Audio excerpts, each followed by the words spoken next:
तो आज मैं आपको एक अनोखी रहस्यमय कहानी सुनाऊंगा। अगर आप चैनल पर नए हैं तो अभी सब्सक्राइब कर ले, क्योंकि यह मेरा दूसरा नया चैनल है।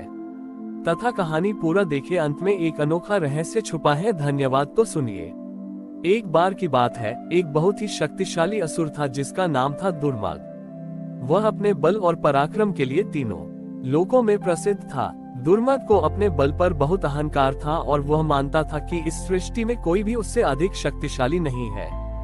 दुर्मद ने सोचा, मैंने सभी देवताओं को हरा दिया है, अब केवल महादेव बचे हैं। मैं उन्हें भी हराऊंगा और तीनों लोकों का एकमात्र शासक बनूंगा। अपने अहंकार में चूर होकर दुर्मद कैलाश पर्वत पर पहुंचा। उसने जोर जोर से महादेव को ललकारना शुरू कर दिया। हे कैलाशपति, यदि आप में शक्ति है तो बाहर आइए और मुझसे युद्ध कीजिए। महादेव उस समय गहन ध्यान में लीन थे। महिषासुर की ललकार सुनकर नंदी को बहुत क्रोध आया। नंदी ने दुर्मद को समझाने का प्रयास किया, पर दुर्मद ने नंदी को एक तरफ धकेल दिया। महादेव ने धीरे धीरे अपनी आंखें खोली। उन्होंने दुर्मद को देखा, पर उनके चेहरे पर कोई क्रोध नहीं था, बस एक शांत गंभीर भाव था। महादेव ने दुर्मद से कहा, तुम किस बात पर इतना अहंकार करते हो? इस शक्ति पर जो तुम्हें एक दिन छोड़नी पड़ेगी, या इस शरीर पर जो एक दिन मिट्टी में मिल जाएगा?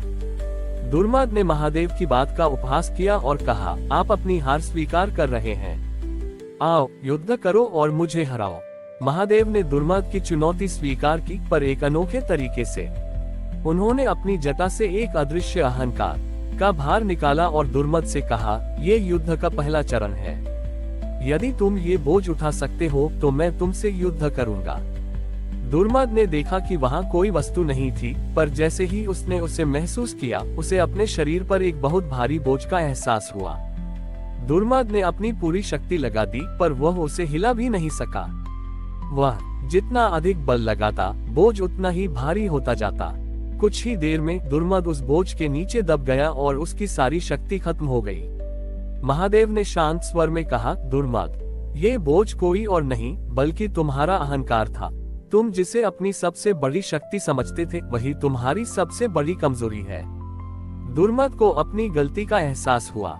वह समझ गया कि सच्ची शक्ति बाहर नहीं बल्कि भीतर होती है। उसने महादेव से क्षमा मांगी और महादेव ने मुस्कुराकर उस बोझ को छुआ, जिससे वह तुरंत हल्का हो गया।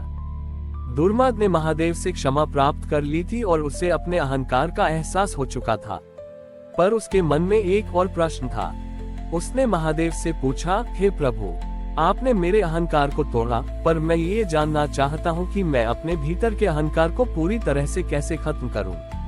महादेव मुस्कुराए और बोले, अहंकार को खत्म करने का सबसे अच्छा तरीका यह है कि तुम अपनी शक्ति का उपयोग अपने लिए नहीं बल्कि दूसरों के लिए करो। महादेव ने दुर्मद को एक और परीक्षा दी। उन्होंने उसे एक ऐसे गांव में भेजा जहां एक बहुत ही शक्तिशाली नदी बहती थी। उस नदी का पानी इतना तेज था कि वह हर साल गांव को बहा ले जाती थी। महादेव ने दुर्मद से कहा, तुम्हें अपनी शक्ति का उपयोग इस नदी को नियंत्रित करने के लिए करना है। तुम्हें इसे इस तरह से मोड़ना है कि यह गांव को नुकसान न पहुंचाए। दुर्मद को यह सुनकर बहुत आश्चर्य हुआ। उसने सोचा कि वह तो युद्ध और विनाश का देवता है, वह किसी को कैसे बचा सकता है? पर उसने महादेव की आज्ञा मानी और गांव में चला गया। दुर्मद ने अपनी सारी शक्ति से नदी को मोड़ने का प्रयास किया। उसने पत्थरों को हटाया, मिट्टी के टीले बनाए और अपनी सारी शक्ति से नदी को नियंत्रित करने की कोशिश की। ये काम उसके लिए बहुत मुश्किल था, क्योंकि इसमें बल से ज्यादा धैर्य और बुद्धि की जरूरत थी। कुछ ही दिनों में दुर्मद ने अपनी शक्ति का उपयोग करके नदी को एक नए रास्ते पर मोड़ दिया, जिससे वह गांव को नुकसान न पहुंचाए। गांव के लोग बहुत खुश हुए और उन्होंने दुर्मद को धन्यवाद दिया। दुर्मद को ये देखकर बहुत खुशी हुई। उसे एहसास हुआ कि जो खुशी उसने दूसरों को हराकर कभी नहीं पाए, वह दूसरों को बचाकर पा रहा था। उसका अहंकार अब पूरी तरह से खत्म हो गया था। महादेव ने दुर्मद को देखा और कहा, दुर्मद, तुमने ये साबित कर दिया कि सच्ची शक्ति विनाश में नहीं बल्कि सृजन और कल्याण में है। तुमने अपने बल का उपयोग दूसरों को खत्म करने के लिए नहीं बल्कि दूसरों को बचाने के लिए किया है। दुर्मद ने अब अपनी सारी शक्ति का उपयोग दूसरों की मदद करने में लगा दिया था। वह जहां भी जाता, लोगों की सेवा करता और उनके दुख को दूर करता था। उसका हृदय अब अहंकार से नहीं बल्कि करुणा से भरा था। एक दिन दुर्मद एक घने जंगल से गुजर रहा था। वहां उसने देखा कि एक बूढ़ा ऋषि बहुत ही कमजोर और भूखा था। ऋषि कई दिनों से भूखे थे और चल भी नहीं पा रहे थे। दुर्मद ने ऋषि को देखा और सोचा कि वह अपनी शक्ति का उपयोग करके उनके लिए भोजन ला सकता है, पर उसे महादेव के शब्द याद आए कि सच्ची शक्ति सेवा में है। उसने अपनी ताकत का प्रदर्शन करने के बजाय विनम्रता से ऋषि की मदद की। दुर्मद ने ऋषि को अपनी पीठ पर बैठाया और उन्हें एक गांव तक ले गया, जहां उन्हें खाना और पानी मिल सके। उसने बिना किसी थकान या शिकायत के ऋषि की सेवा की। जब वे गांव पहुंचे तो ऋषि ने दुर्मद से पूछा, तुम कौन हो? तुम तो एक राक्षस की तरह दिखते हो, पर तुम्हारा हृदय बहुत ही पवित्र है। दुर्मद ने अपनी सारी कहानी ऋषि को सुनाई। उसने बताया कि कैसे महादेव ने उसका अहंकार तोड़ा और उसे सेवा का मार्ग दिखाया। ये सुनकर ऋषि मुस्कुराए और अपने असली रूप में आ गए। वे कोई और नहीं बल्कि स्वयं महादेव ही थे।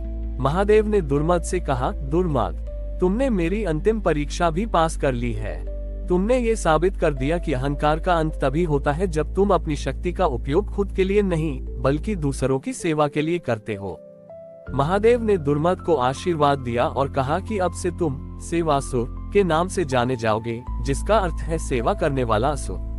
ये कहानी हमें ये सिखाती है कि अहंकार का नाश केवल बल से नहीं बल्कि विनम्रता, करुणा और सेवा से होता है।